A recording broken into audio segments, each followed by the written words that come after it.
Welcome to Talking Heads on USA Global TV, starring the one and only wonderful Dr. Jacalyn. It's a prestigious place where world-class influencers and experts meet, and where you'll find the most trusted advisors and coaches for all things in life and business. Visit usaglobaltv.com to sign up for our newsletter, get the value you need, and be first in line to learn about events and giveaways and other valuable content. Connect with us. Email Dr. Jacalyn at usaglobaltv.com to talk about how you can become part of USA Global TV. That's USA Global TV, where the doctor is always in.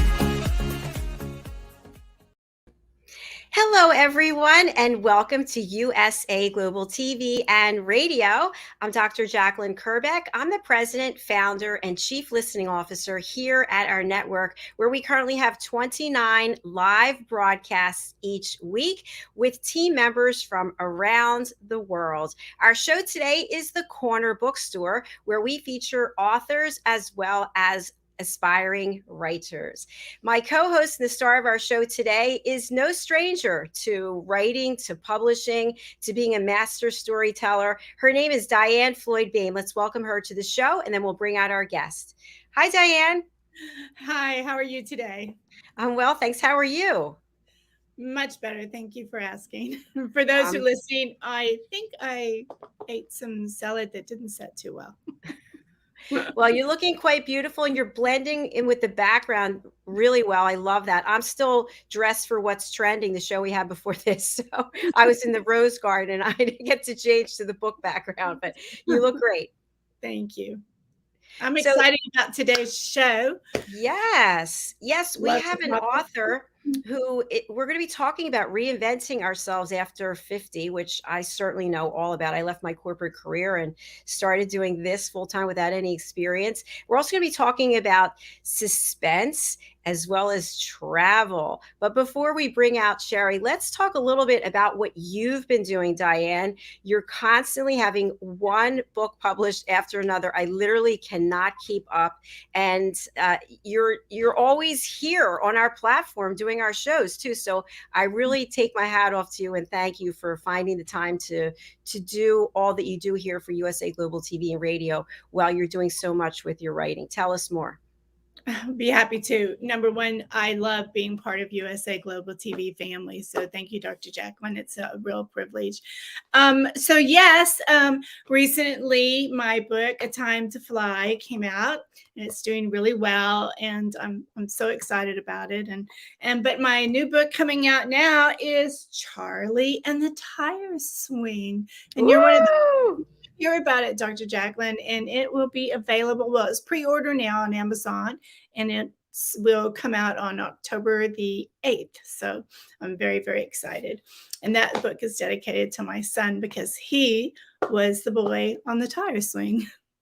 I didn't know that, DIANN. Wow. And A Time to Fly, they were birds in your garden, in your backyard, right? That is absolutely correct. So anyway, it's exciting, and I do love writing stories. You know, I was a storyteller first in the classroom, and even when I was a little kid growing up, having my friends, come on, I want to tell you a story. So it's fun to put it to print. And I'm so excited that you have this show to help authors like myself be known to people, because it's really hard to be known. So I'm extremely excited to talk with our author today and to travel, because we both love to travel. Yes, we love to travel. And DIANN, I also wanted to mention that you are one of our expert presenters on our Talking Heads platform, and you've been sharing your wisdom and knowledge about being a master storyteller. Tell us a little bit more about that. Sure, I'll be happy to. Talking Heads is a wonderful platform for everyone listening and watching. It's a way to, not just with myself, learning about ways that you can get started writing, how to get that story idea out there and be the author that you always wanted to be. I'm also going to be doing lessons coming up soon that have to do with my former life that I loved doing, which was being in the classroom and helping kids read and lesson plans, ideas, and things like that. But some of the other talking head ideas are really good. Like I absolutely love listening to the wise one. He's really, really good. Thank you, Dr. Jacalyn. Thank you so much, Diane. So our guest is joining us from Pennsylvania. I love Pennsylvania. That's where I was born, in Philadelphia. And she is a former corporate executive, and she has turned to writing, to becoming an author, to a novelist. And she really has a wonderful interest in suspense novels, but she has now a new travel memoir coming out, which is the first part of 2, and it's called Beyond the Sunset. Let's welcome Sherry Knowlton to the program. Hi, Sherry. Hello. Thanks for having me today. It's our pleasure to have you. So let's get right into it. We were talking about reinventing ourselves after 50. Tell us about the corporate career that you left. Okay. Well, actually, my career had 2 parts. So let me tell you about both parts a little bit. The first, I spent 20 years working in Pennsylvania state government. And my last job there was I ran the state's Medicaid. It's $6 billion Medicaid program. At the time, it was $6 billion. It's much more now, I think. But like many appointments, that one in state government, that one was political. And so the administrations changed and I had to move on. I was asked to leave. And I had been expecting it because it was a pretty controversial position that I was in. And so then I moved to the corporate side and worked in Medicaid managed care, which is a health insurance for low-income people. I also did some Medicare work with Independence Blue Cross. So Dr. Jacalyn, you may be familiar with them Yes. from living in Philadelphia. And I worked for them for many years. And then I had a chance for early retirement because of some corporate changes, and I took it and went into sort of my third phase of career life, where I did consulting in the area of government programs, health insurance, that type of thing. And I still do a very, very little bit of that, but it's phased out as I have really taken on this really lovely task of writing those novels that I always said I wanted to write, but never had the time to do. Wow, that's fascinating. Thank you for sharing that. When you brought up Independence Blue Cross, I kind of got a chill because I had friends who worked, they were executives there for a long time. That was a while ago. So really exciting. So how do you feel in this new chapter? Oh, I'm having the time of my life, actually. I've really always, I think I've loved almost every job I've had. There may be 1 or 2 that I had a little issues with along the way, but I always loved my work, both in the government and the corporate sector. So I thought I would really miss it desperately when I left. But instead, I find that I really love being sort of now a little bit of consulting, but mostly retired, except that I have the time to both travel. My husband and I travel a lot, and write novels. And the first one, which was called Dead of Autumn, that was released back in 2014, I wrote the book thinking, this is the time. If you're ever going to write this book you've been talking about for years, now's the time. And I did. And then I had to learn a whole new area of business, which is how to get a book published. But I was lucky. I found a publisher fairly quickly through some contacts at conferences and things. Went through the normal process where you either give an agent or a publisher some pages and they come back to you. And I guess I hadn't really anticipated anything at first beyond that first book. It was just like, well, can I write a book? And can I get it published? And now I'm on I have 5 Alexa Williams suspense novels out there in the universe, as well as this new novel, memoir, which just released on Tuesday, called Beyond the Sunset: Adventures Outside My Comfort Zone. And I'm a second travel memoir is coming out in December, the 2nd volume as well. I'm working on the 6th volume in Alexa Williams. So obviously I'm having a great time writing these books. And it's been a nice thing to do as I've gotten away from the corporate world, and it's keeping me busy, but not too busy. Congratulations. Wow. Can you write in your sleep? No, it's funny you say that. One of the things I used to do when I worked at Independence Blue Cross was I was part of a group that wrote proposals to state governments to try to win new Medicaid business.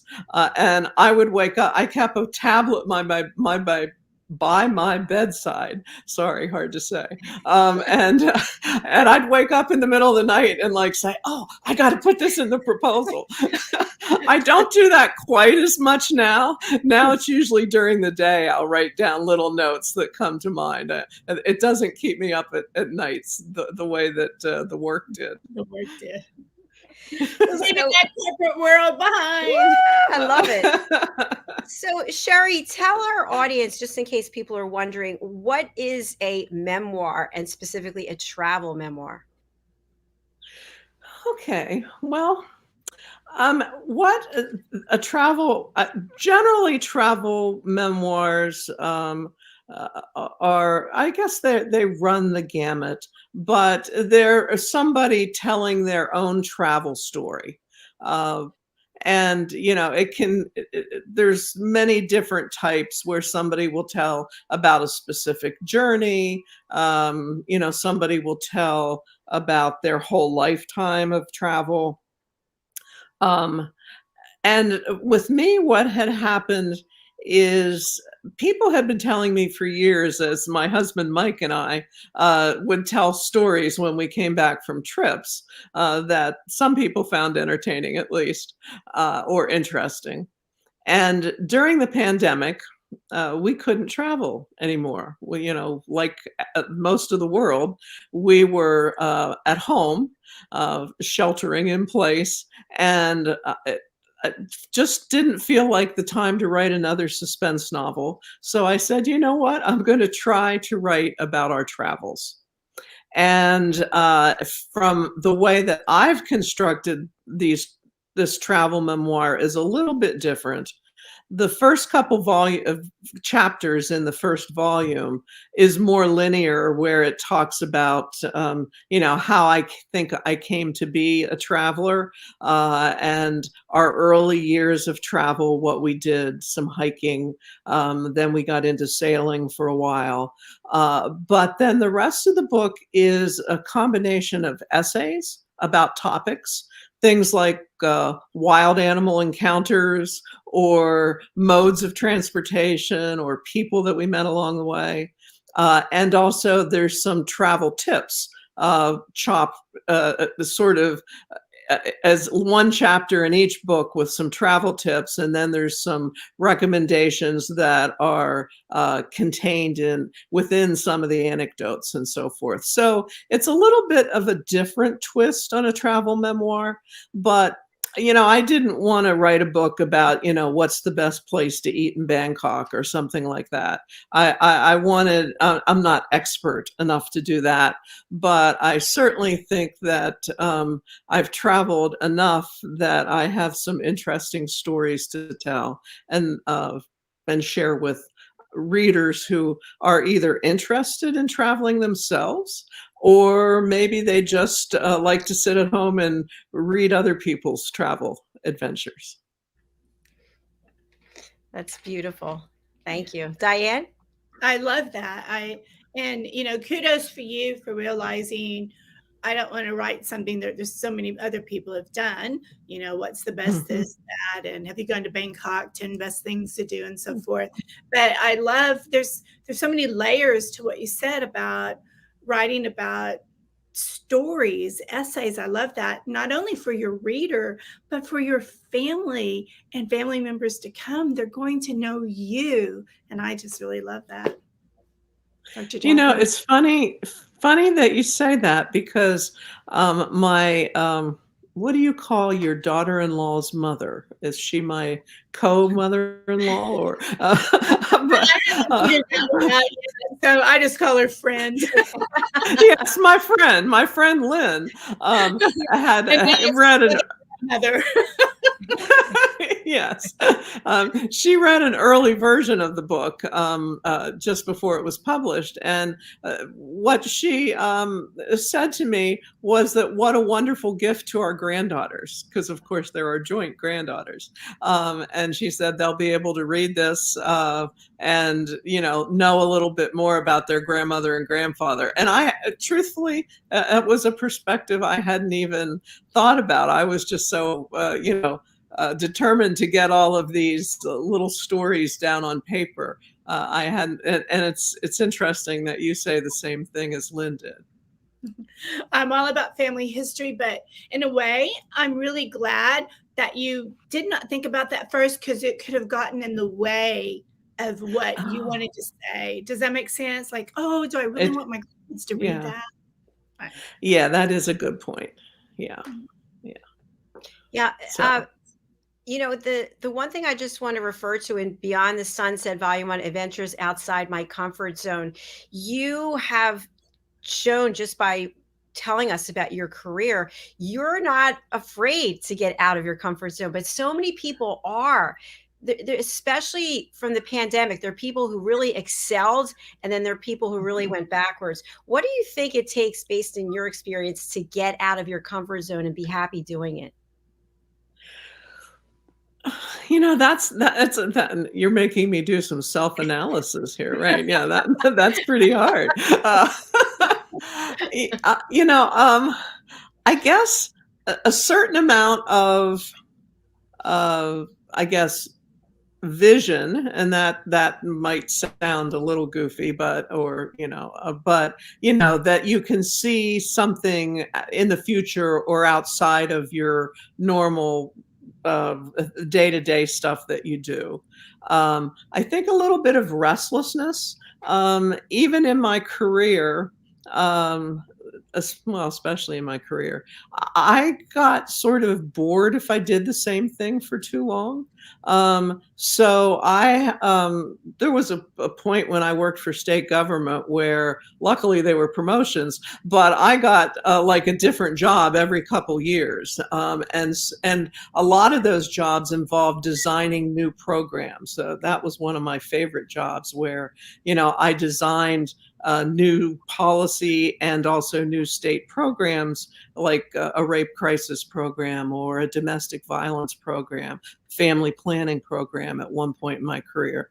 And I enjoyed sort of doing new things and pushing the limits a little bit, and trying things out. And I guess there's a little element too of being fearless. Now that can get you in a little trouble. So you don't want to be too fearless. But I think that's an element of, I don't want to wax too philosophical, but there's a strain in the United States these days that I see where people are afraid of things that are different.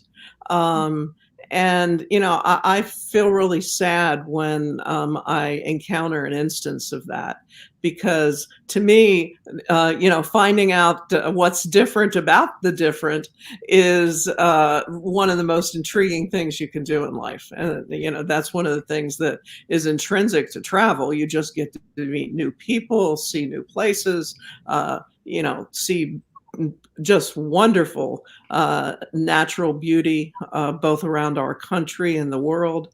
And so those are things, I think, elements that I think are important to people who want to stretch, want to go outside their comfort zone.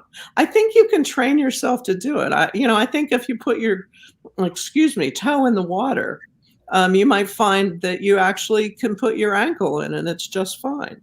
And then just keep going.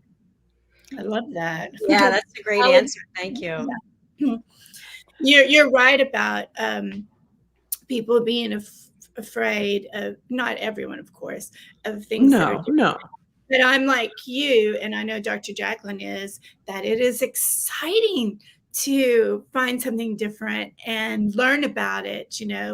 I remember my husband took me to an Indian restaurant for the first time in the 80s, and I'd never been to one. And he ordered tandoori chicken, and I had never seen chicken cooked like that before. I'm like, that chicken looks a little red. I don't think I want to eat it. And he goes, no, it's really good. And he goes, just try it. And so, of course, I was like, oh my gosh, just give me the whole chicken. Yeah, it takes a certain level of curiosity, and that's true. I was many years ago, I went to New York City for the first time. I was with my parents, and we were sitting at an outdoor cafe, and I love the fact that people were speaking all different languages. Everybody looked different, and I was just curious, whereas other people be like, oh, I don't want to be here because nobody looks like me, nobody's speaking English. So I think people are really missing out by not getting to learn about other cultures, and especially when you travel. DIANN's traveled all over the world as well, and the things that you learn and the people that you meet, it's just so inspiring. So kudos to you, Sherry, for capturing it through writing. Do you have a favorite place you've gone to, or is that hard to say? I know it is for me. Oh, that's really hard, because there's so many different types of places. I will have to say that Africa, the African continent, is one of those places that my husband and I have returned again and again on safaris. I think we've been there 7 times now, and we're going again next summer. So we do like to go to Africa. We like animals. And so what better place to go to see animals in the wild? But, we've been beautiful places from Tahiti to Indonesia to St. John in the Virgin Islands. There's just, I'm not sure what that is. We just came back from the Amazon and a place in Brazil called the Pantanal, where we saw jaguars in the wild. So that was fun. So every place has, there have been a few places I probably wouldn't go back to again, but that's a little matter of personal preference. So, but Africa is high on my list, definitely. Sherry, I'm going to introduce you, if it's okay with you, to one of our team members, Janetta Barry. She's actually in East Africa. Her son oversees several safaris. I don't know what they're called. He's a safari guru, and we just interviewed him yesterday on our show, Global Adventures. So maybe you can connect and he can take you around. Wow. Yeah, no. Now, we've been to East Africa, in Kenya and Tanzania and Uganda. We went on a gorilla thing in Uganda. But this next time, we're going to Southern Africa, which Botswana is one of the countries we've really grown to love. And in fact, my last Alexa Williams book, I based it it all takes place in Botswana, even though they're usually here in Pennsylvania, but she took a trip. and and so it was about elephant poaching in Botswana. And of course, in 2019, right before the pandemic hit, I had to go to Botswana to do the research. And so my husband and I were there for a month on safari and spent time in the wild with a young woman who does lion research, so I could write about lion research. So I envy this guy who gets to do his whole life, based around safaris. It would be wonderful.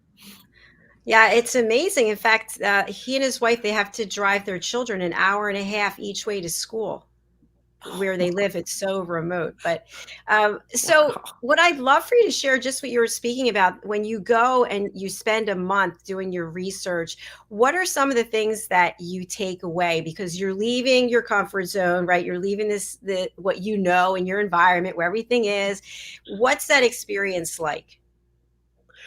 Yes. Well, shall I talk about Africa, just since Sure. that's what we've been talking about?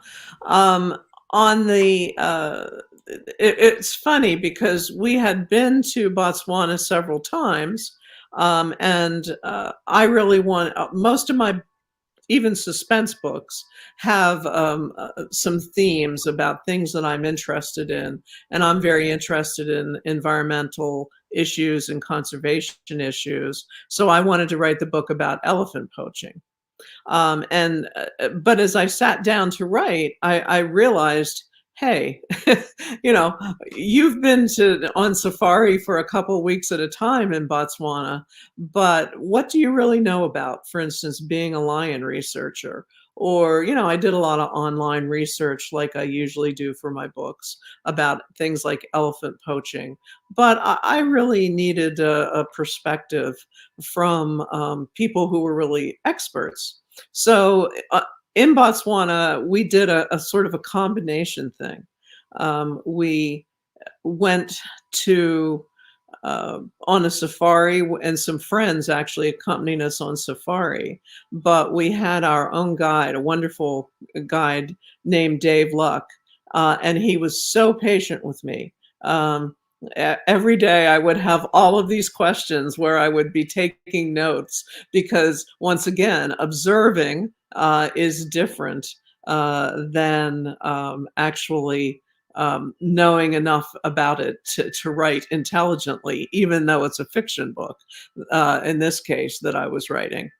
But the one thing that was nice about this trip is that for a first time trip to Africa, I mean, the first time I went, I'll divert just for a minute. At night you could hear the lions roaring. At one point in the Serengeti in East Africa, we were in a tented camp on the ground, and a leopard went by and like rustled the side of the tent where I was sleeping. So, there's that sort of becoming comfortable being in such a remote place surrounded by wild animals. But, it's safe for the most part if you're not doing something really stupid, like, walking around in the middle of the night or something in lion territory.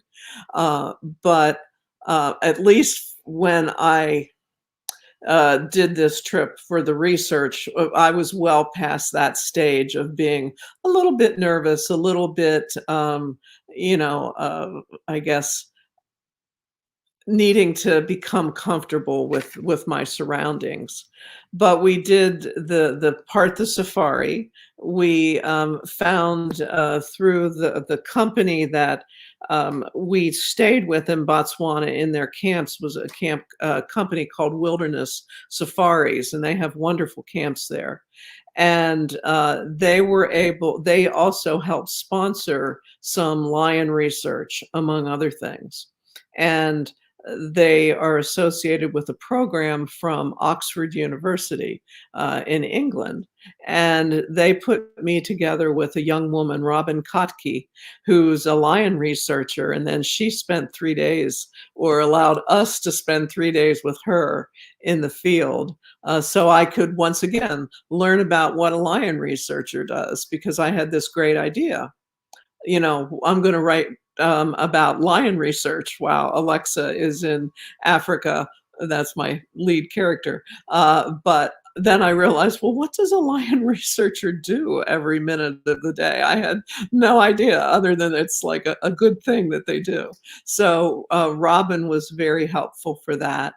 I also went to the capital city where I'd never been, and that was an interesting experience. It's called Gaborone.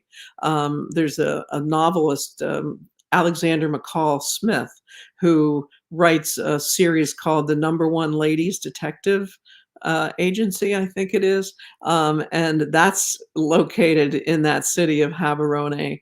But we got a tour because my character needed to go to that city. So we had a guy who, a local, who took us all around to showed us the government offices. And then I met with a official at the U.S. Embassy the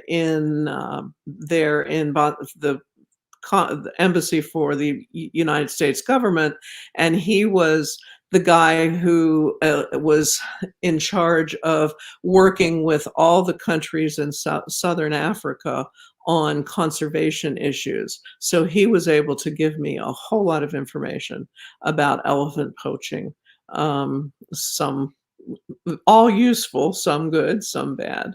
But it was a really interesting trip. And that's probably one of the most intensive types of research I've ever done for one of my books. But it was very useful then when I really sat down to write and to edit. And, going into a strange environment like that, it's exciting. It can also be make you a little nervous. But I like to think of it as mostly good nervous. And you can certainly learn a lot and observe an awful lot about other countries, other parts of the world, animals. Just see beautiful. The Okavango Delta in Botswana is really one of the most beautiful places on earth, I think. Sherry, I'm sitting here thinking to myself, that sounds like 10 or 15 trips. That sounds like it was. Oh, we were there a month, so. I was like, you must be going pillar to post every day. And you know what? I think something else, there's so much we don't know about animals, really. And to have someone that their work is to basically focus on one animal and the behavior, it just says so much, doesn't it? Yes, yeah. And she was getting her working on several projects, working for this Oxford conservation project, and also working on her dissertation. And she wrote me not that long ago that she had finished her doctorate now. So I was pleased to hear that. Yeah. That's excellent news. So with all the traveling that you're doing, I think you've been over 50 countries and 6 continents. Mm-hmm. Why Pennsylvania as your home base? Well, I guess it was a luck of birth. My earbud just fell out, so I'll continue talking. I was born in Chambersburg, Pennsylvania, which is a small town in south central Pennsylvania. For those of you who aren't as familiar with Pennsylvania, Gettysburg is nearby, and the U.S. Army War College in Carlisle. So it's some people can place the area, but it's not that far from Maryland either. A very small town. And then I made the big move to go to college to Carlisle, which back in the late 60s, even going a half an hour, 45 minutes away was a big deal for me. But I went to college in Carlisle, and that's where I met my husband, Mike, and we've basically stayed in this area ever since. For a while, when I was working with Independence Blue Cross, we did this remote thing where my husband and son stayed here in the Carlisle area all the time because they had work and school. And for several years, I stayed in Philadelphia during the week and worked there, and then came home on weekends. So that was sort of a difficult period, but it was a job where I traveled a lot to other states. So even if I had been home in Carlisle, I would not have really been home for a lot of that job. But even though we've been tempted sometimes, at one point, when we were young, right after college, Mike and I went on a hippie road trip. We were hippies back then. And we were tempted first to live in Colorado because of the mountains, and then in Oregon. But it was just a passing thought as we were traveling through, and we never followed up on it. We always just stay here. We have a house in the woods, much like my heroine, Alexa Williams, and really just like the climate of Pennsylvania. The people of Pennsylvania are very nice, and it's close to big cities where we live, but it's very rural, so it's a nice combination. And you're close to the state capitol, and you're close to the outlets, right? Are they still there, the outlets? In Lancaster? There's outlets in Lancaster, yeah. I'm just saying, if you drive up the turnpike.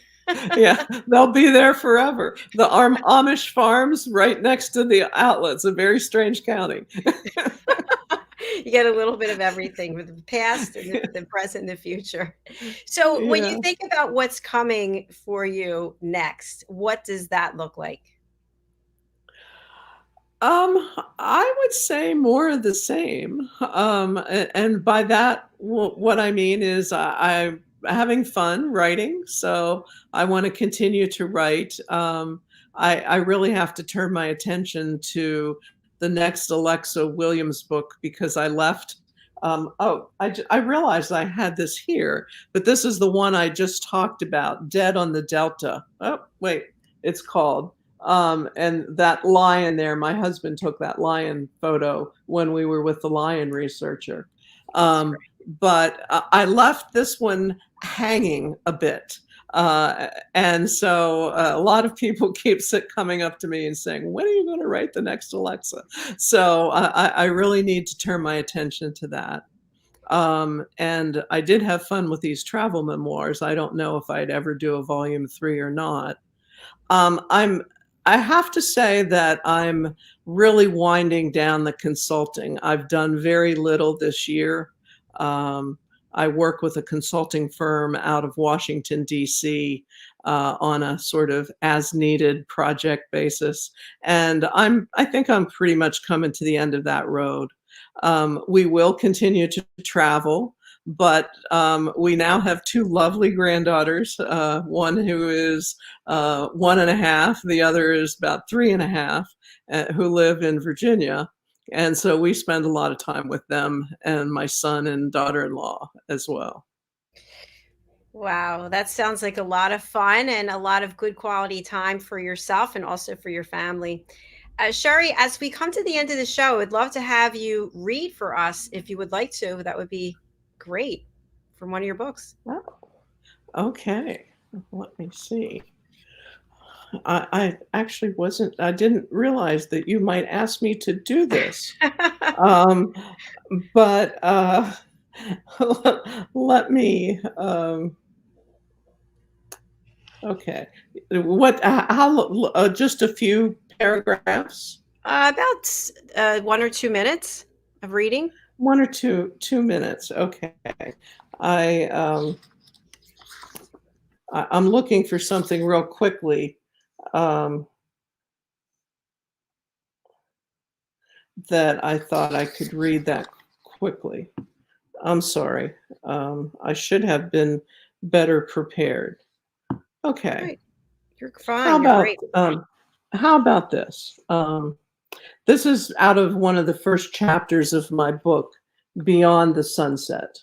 This is the first, and this is modes of transportation. So I just hop all over the world of different types of transportation. And this is this keeps with the Africa theme that we've been talking about. A more serene way to take in a striking aerial view is from a hot air balloon.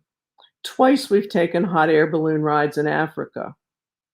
Once over Tanzania's Serengeti Plain, the other time over the adjoining Masai Mara Plain in Kenya.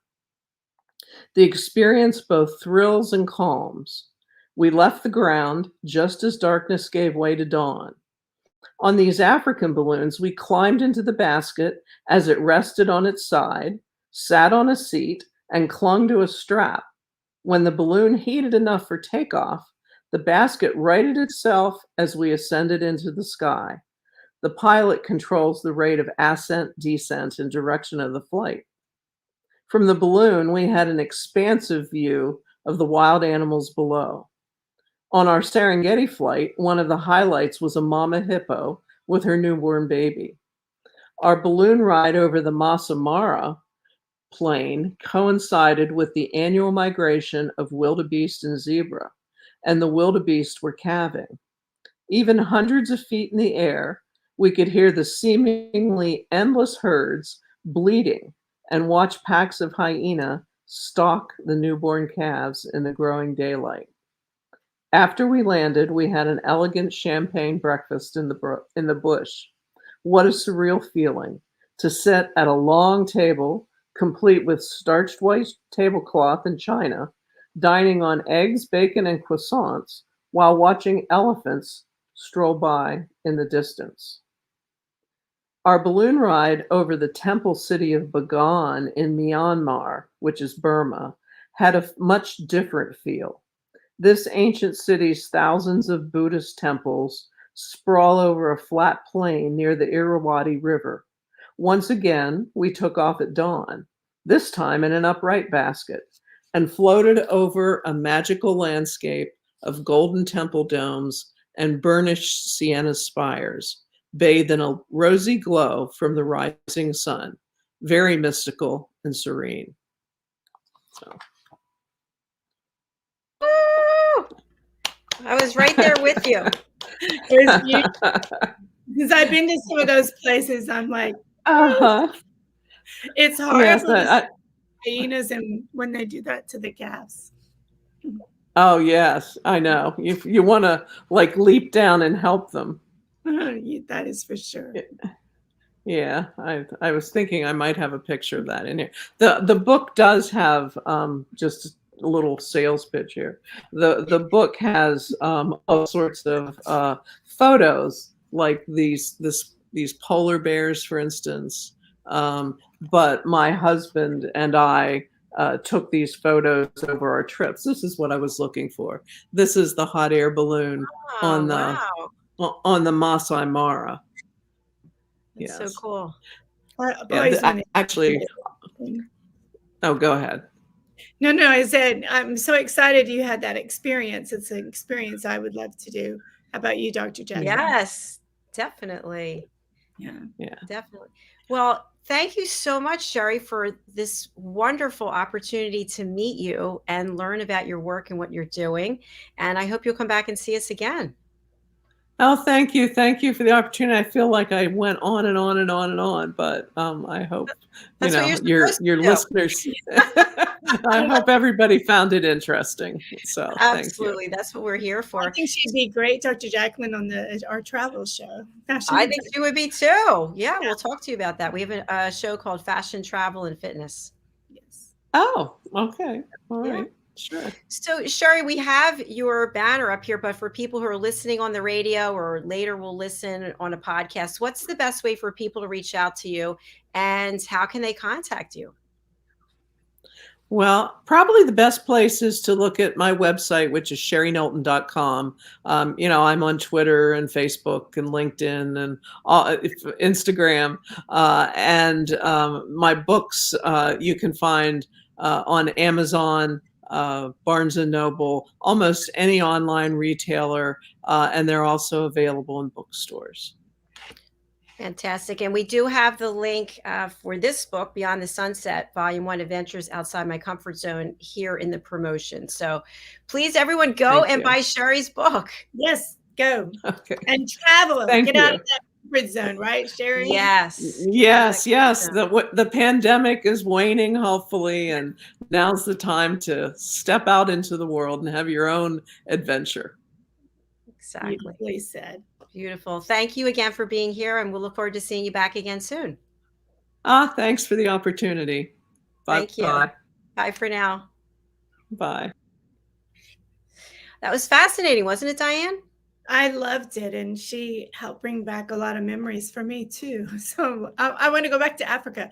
Africa has a way of, it just gets in your blood and you just love it. I mean, there's so many incredible places. It is a continent. So I think it's 53 countries are in there, and each one is glorious. I have never been, but I just know from doing this show, we have several of our team members who are in Africa. And then we've got the Global Adventure Show that I've been able to see different things. It does look fascinating.